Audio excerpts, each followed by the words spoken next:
सर्वप्रथम तीर्थराज प्रयाग की इस अतिशय पुनीत धरती से,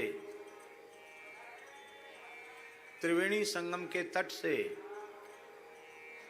कुंभ महापर्व के अत्यंत पावन अवसर पर प्रथम स्नान मकर संक्रांति महापर्व की हम आप सबको बधाई देते हैं। जो लोग सन्मुख बैठे हैं उनको भी बधाई, और जो यंत्र के माध्यम से अपने घरों में बैठकर देख रहे हैं, सुन रहे हैं, उन सबको बधाई। हमारे पूज्य गुरुदेव भक्तमाली जी एक बात कहते थे, उनकी बात को कहकर हम आज का क्रम आरंभ करेंगे। महाराज जी कहते थे, इस कराल कलिकाल में, भयंकर भौतिक भोगवादी युग में, भारतीय सनातन संस्कृति के निरंतर क्षरण करने के प्रयास करने पर भी इतनी श्रद्धा, इतनी आस्था भारतवासियों के अंतःकरण में है, और उस श्रद्धा का दर्शन कुंभ जैसे महान पुनीत अवसरों पर ही होता है। तो महाराज जी कहते थे, महाराज जी के शब्द हैं कि हम अपने को तो साधु नहीं मानते हैं, लेकिन हमारे जैसे सामान्य व्यक्ति जिसके पास वेश मात्र साधु का है, और उसको देखकर इतने लोग प्रणाम करते हैं, झुकते हैं, तो हमारे जैसे सामान्य व्यक्ति को साधु मानकर प्रणाम करने वालों को हम साधु मानते हैं। ये बात तिवारी जी हल्की बात नहीं है, बड़ी ऊंची बात है। कितना जनमानस उपस्थित था, ऐसे ऐसे लोग अपने ठाकुर जी के शिविर में भी आए थे, जो देरी से आए, तो जो बहुत मूल्यवान गाड़ियों में चलते हैं, बड़ी सुख सुविधा में रहते हैं, और वे लोग भी 8-8, 10-10 किलोमीटर पैदल चलकर आए, और उनको निकलना भी था। तो अभी हमने पूछा कैसे जाएंगे, बोले जैसे आए थे पैदल धीरे धीरे ऐसे चले जाएंगे।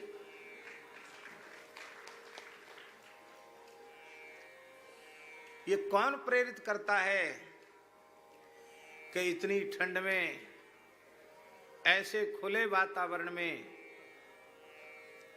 आप पहुंचिए?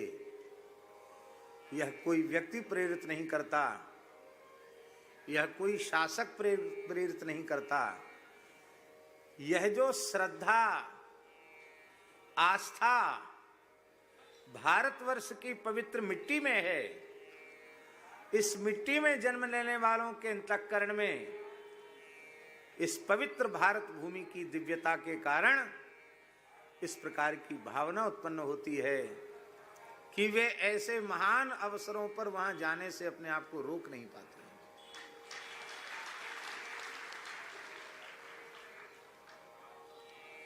आज हमने किसी से कहा कि आज भीड़ बहुत थी, संतों के स्नान घाट पर भी बहुत जनता पहुंच गई थी, तो हमको ऐसा लगता है कि शासन की व्यवस्था तो बहुत अच्छी थी, लेकिन आज की व्यवस्था कुछ ढीली हो गई, ऐसा मैंने कहा। लेकिन एक व्यक्ति ने हमसे कहा, प्रामाणिक व्यक्ति ने कहा कि शासन की ओर से बहुत सुंदर व्यवस्था बनाई गई थी कि ये पुल जाने के, ये मार्ग आने के, और आम जनता के लिए ये मार्ग। लेकिन श्रद्धा इतनी कि बांस बल्लियों के नीचे लेट लेट कर खिसक खिसक कर लोग पहुंच गए और पहुंच करके लोग सब चाहते हैं भाई दर्शन करना, पास से स्नान करना। तो भैया ऐसे श्रद्धावान भारतीय लोगों पर कठोरता कम से कम वह व्यक्ति तो नहीं सोच सकता है जो स्वयं एक नाथ संप्रदाय की अत्यंत प्राचीन और अत्यंत प्रतिष्ठित आचार्य पीठ गोरक्ष पीठ पर विराजमान व्यक्ति, गोरक्ष पीठाधीश्वर और इस पीछे देखिए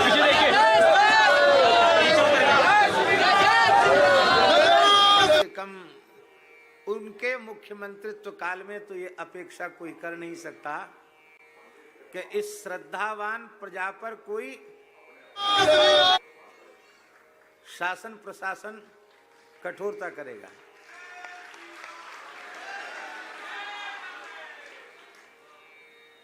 तो इसलिए आज का यह अत्यंत सकुशल इतना बड़ा प्रथम महास्नान, महापुण्य स्नान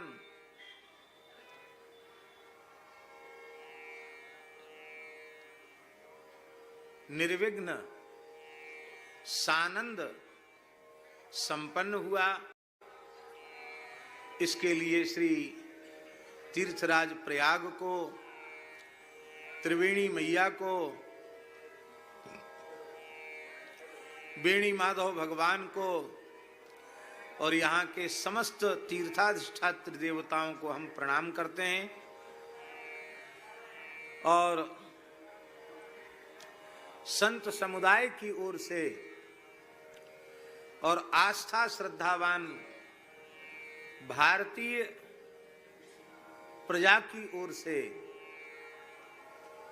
प्रदेश के और देश के शासक को खूब खूब आशीर्वाद और साधुवाद देते हैं और आशा करते हैं कि भगवत कृपा से, संत कृपा से, गुरु कृपा से आने वाले सभी पर्व महापर्व के स्नान इसी प्रकार से निर्विघ्न और सानंद संपन्न हों।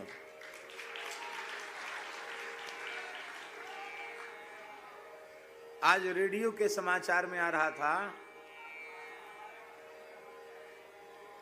कि दिन में 12 बजे तक 1.5 करोड़ से ऊपर लोग स्नान कर चुके थे।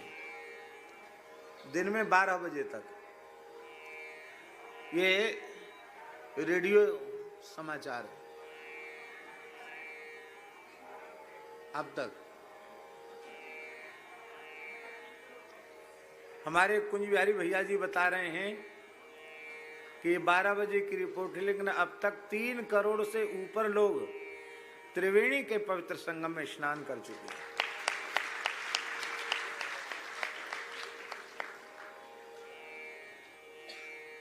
पौराणिक शास्त्रीय महात्म्य तो इस प्रकार के उत्सवों का है ही। हमारे वैदिक काल के ऋषि महर्षियों की सोच कितनी अद्भुत थी घनश्याम जी। उस जमाने में प्रचार प्रसार के, संचार के इतने बढ़िया साधन नहीं थे, लेकिन संपूर्ण भारतवर्ष का संत समाज आसेतु हिमालय पर्यंत सभी संत और उन संतों से जुड़े हुए आस्थावान लोग एक साथ 12 वर्ष के अंतराल में प्रयाग में, उज्जैन में, हरिद्वार में और नासिक में इकट्ठे होकर के राष्ट्र के सर्वांगीण समुत्कर्ष का चिंतन करें और कोई समस्या है सनातन धर्म पर, तो उसका भी मंथन करके, विचार करके और उसके समाधान को खोज करके निकालें। ये कितनी अद्भुत बात है। हम बड़ी विनम्रता से बात आपको कह रहे हैं कि हिंदू वैदिक सनातन धर्म की विचारधारा के जैसी विचारधारा सामाजिक संगठन और सामाजिक समरसता की धरती पर और किसी मत पंथ या समुदाय में नहीं है। वह केवल और केवल वैदिक हिंदू सनातन परंपरा की विचारधारा में ही है। इसलिए संपूर्ण विश्व यदि वसुधैव कुटुंबकम की भावना को लेकर आपसी राग द्वेष और वैमनस्य को भुलाकर स्नेह प्रेम पूर्वक यदि इस पृथ्वी पर रहना चाहते हैं तो वह एकमात्र विचारधारा है हिंदू वैदिक सनातन विचारधारा।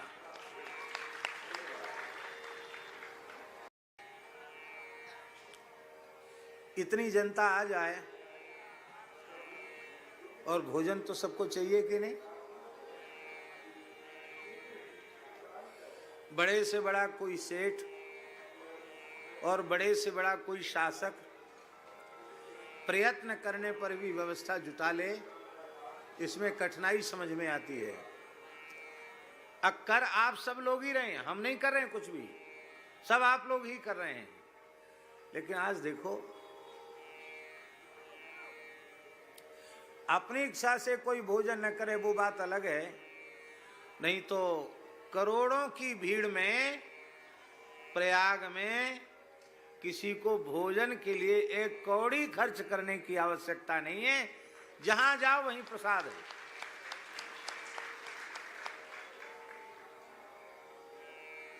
अभी कई दिन से तो अपने ठाकुर जी के यहाँ तो सवेरे 6 बजे से शुरू होता है, रात को 12-1 बजे 1:30 बजे तक लगातार चल रहा है।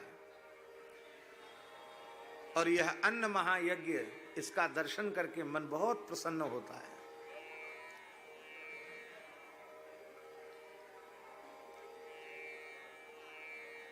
क्या शासन देता है कि आप यहाँ इतना भोजन होता है तो आप इतना ले लो, इतना ले लो।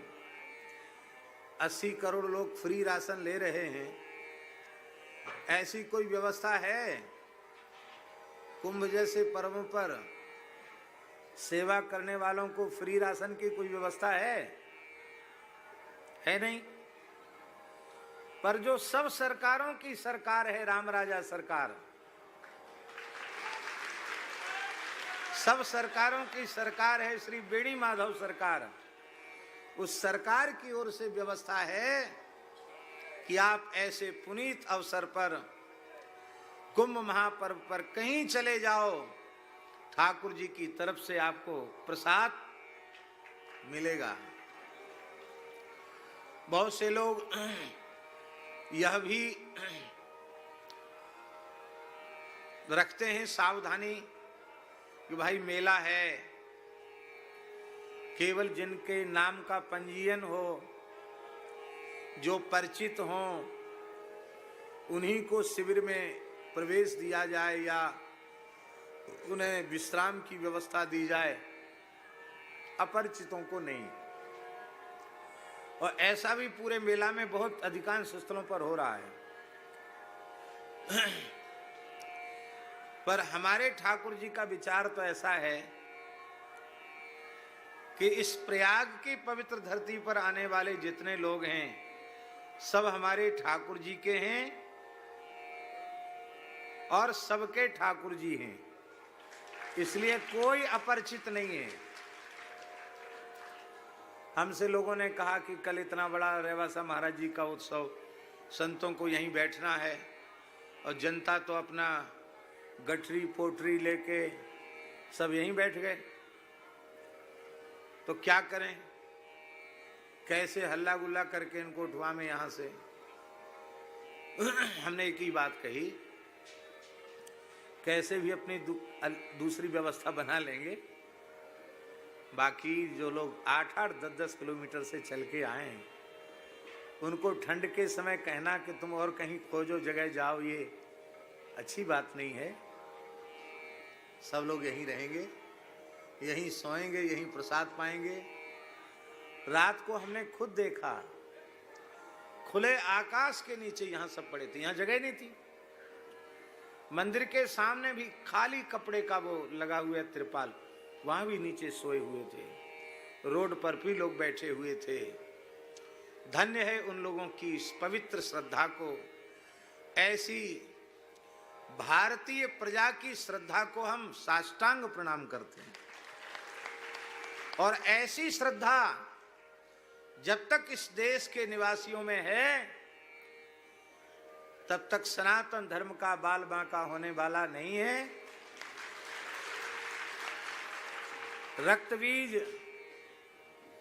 रक्तबीज वो अपने जैसे भले ही असंख्यों रक्तबीजों को प्रकट कर दे, पर जब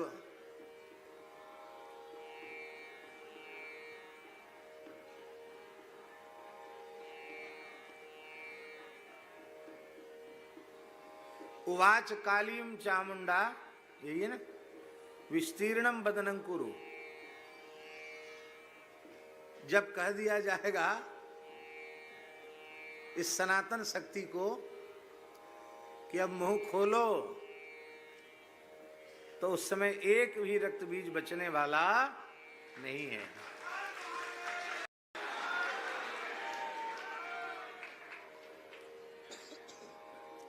बस आवश्यकता है कि वर्णाश्रम व्यवस्था का, फिर से सुन लीजिए ध्यान पूर्वक, वर्णाश्रम व्यवस्था का शास्त्रीय पक्ष जो है उसका अत्यंत समादर करते हुए भी संपूर्ण हिंदू समाज को प्रेम के, सौहार्द के, संगठन के एक सूत्र में जुटने की परम आवश्यकता है। एक सूत्र में जुटने की आवश्यकता है। नवासी का कुंभ भी देखा, नवासी का, प्रयाग का। पूरे समय हम वहां यहां थे, अवस्था कम थी। उस समय की व्यवस्था की एक बात बताएंगे तो आपको सुनकर हंसी आएगी। ऐसे क्षेत्र निश्चित थे, बाड़े, जिनमें शौच की व्यवस्था की जाती थी। खेत जैसे बना देते थे, एक नाली खोद दी जाती थी, उस नाली में लोग अपनी क्रिया करते थे। माइयों का बाड़ा अलग और पुरुषों का बाड़ा अलग, और उसमें लोग प्रवेश करते थे। और जिसको ज्यादा ही दबास लगी भई है, वो तो कहीं भी बैठ जाएगा। तो अब वहाँ जहाँ गड्ढा खोदा गया है, नाली बनाई गई है, वहाँ बैठने की व्यवस्था ठीक नहीं है।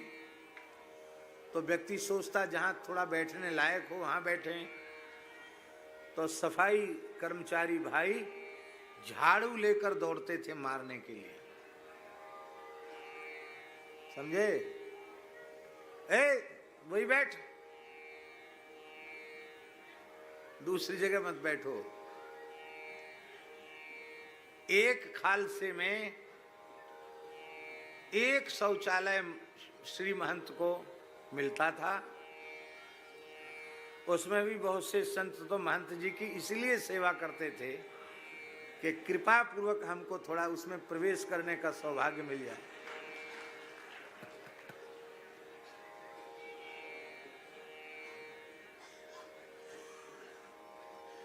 इसके बाद –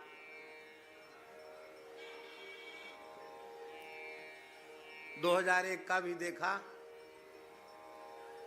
12 का भी देखा,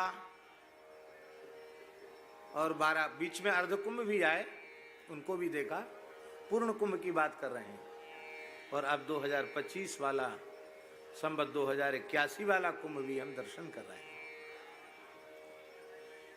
तो जितना, और अभी भी देखिए शाही यात्राएं निकल रही है, सामने से दर्शन हो रहा है, अभी भी यात्रा चल रही है। तो जैसा विस्तृत क्षेत्र और जैसी उत्तम व्यवस्था इस कुंभ में देखने को मिल रही है, हम अपना अनुभव कह रहे हैं, इसके पूर्व इस प्रकार की व्यवस्था पूर्व कुंभ में ऐसी व्यवस्था तो नहीं थी।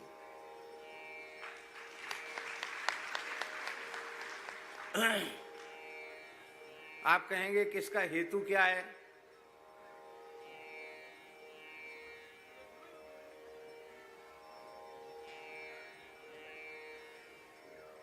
इसका हेतु यही है कि प्रदेश के मुखिया योगी जी को इसका बिल्कुल डर भय नहीं है कि हमारी धर्मनिरपेक्षता पर प्रश्न चिन्ह उठकर खड़ा हो जाएगा और हम एक नेता हैं, राजनेता हैं, हमें अपने धर्म, संस्कार और सभ्यता को की बलि देकर अपने को लोगों के सामने, सेक्युलरिज्म कहते हैं ना, यही बोलते हैं कि नहीं, अपने को धर्मनिरपेक्ष प्रमाणित करना है। और धर्मनिरपेक्ष शब्द का क्या अर्थ है ये तो पढ़े लिखे लोग जानेंगे।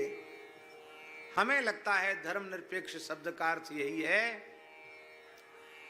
कि जिस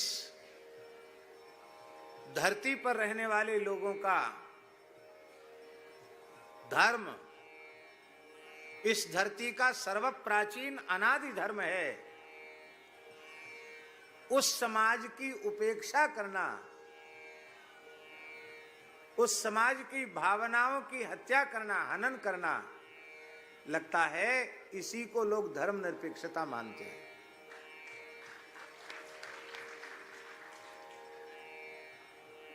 और कोई धर्मनिरपेक्षता नहीं है। तो बड़ी प्रसन्नता की बात है, प्रदेश में और देश में अनुकूल शासक होने के कारण, अनुकूल शासन होने के कारण इतना अच्छा सब कुछ हुआ है। पूरे प्रयाग के चारों ओर 6 लाइन, क्या कहते हैं उसको, बाईपास बन गया है। पूरा प्रयाग सजा हुआ है, कहीं कोई कचरा गंदगी का नाम नहीं है। अब विचार आप लोगों को करना है, ऐसा ही वातावरण इस देश में स्थायी रूप से बना रहे और इसमें और अधिक वृद्धि हो। और अभी तो बहुत कार्य अवशिष्ट हैं। सबसे महत्वपूर्ण कार्य भारतवर्ष का यही है कि धर्म प्राण भारतवर्ष की धरा गोवध के कलंक से विमुक्त हो। ये सभी कार्य तभी संभव हो सकेंगे जब पूरे देश में पूर्व से पश्चिम, उत्तर से दक्षिण तक इसी प्रकार की विचारधारा एक परिपुष्ट, बिना बैसाखी के चलने वाली शासन व्यवस्था के रूप में स्थापित हो, तभी ये सब बातें संभव हैं, नहीं तो ये बातें संभव नहीं है। एक और बात कह दें, फिर ग्रंथ की चर्चा करेंगे। वो बात ये है कि कथनचित कोई व्यक्ति आज शारीरिक अस्वस्थता के कारण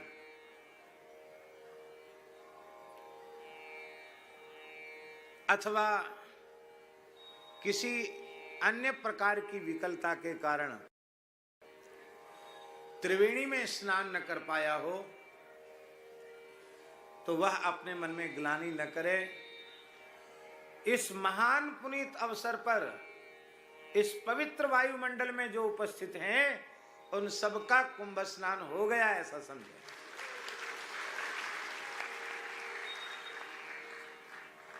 उन सबका स्नान हो गया। आ गए तो हो गया स्नान। दूसरी बात, हम लोगों की मान्यता है प्रायः कि वहां जाएंगे तभी संगम स्नान होगा, पर यदि हम अपने धर्म ग्रंथों को भैया जी उठाकर देखें, पुराणों को, तो इस संपूर्ण प्रयाग क्षेत्र को संगम क्षेत्र कहा जाता है। हमारे यहाँ शास्त्र की भाषा में इसको त्रिकोण कहते हैं। क्या कहते हैं? त्रिकोण।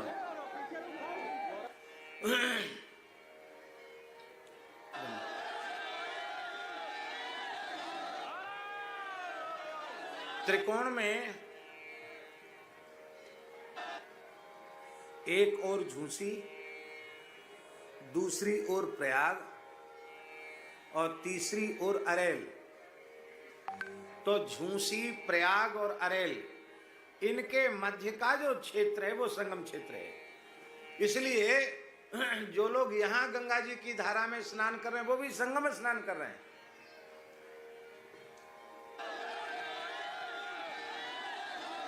उधर नागवासुकी के आगे वहां जहां रमण रेती वाले महाराज जी का शिविर है और शिविर हैं, वहां तो संगम क्षेत्र से तो दूर है, वहां गंगा जी हैं, पर वहां स्नान करने वाले भी त्रिवेणी स्नान ही कर रहे हैं, क्योंकि इस त्रिवेणी संगम की जो महिमा है उसका प्रभाव पूरे त्रिकोण क्षेत्र में है, ऐसा हमारे पुराणों में लिखा है। यह एक पक्ष है। और दूसरा पक्ष यह है कि आप खड़े हो जाओ, यहां गंगा जी पर खड़े हो गए, अब यहीं से आपको उधर तक दिखाई पड़ रहा है, अरेल तक, ये गंगा जी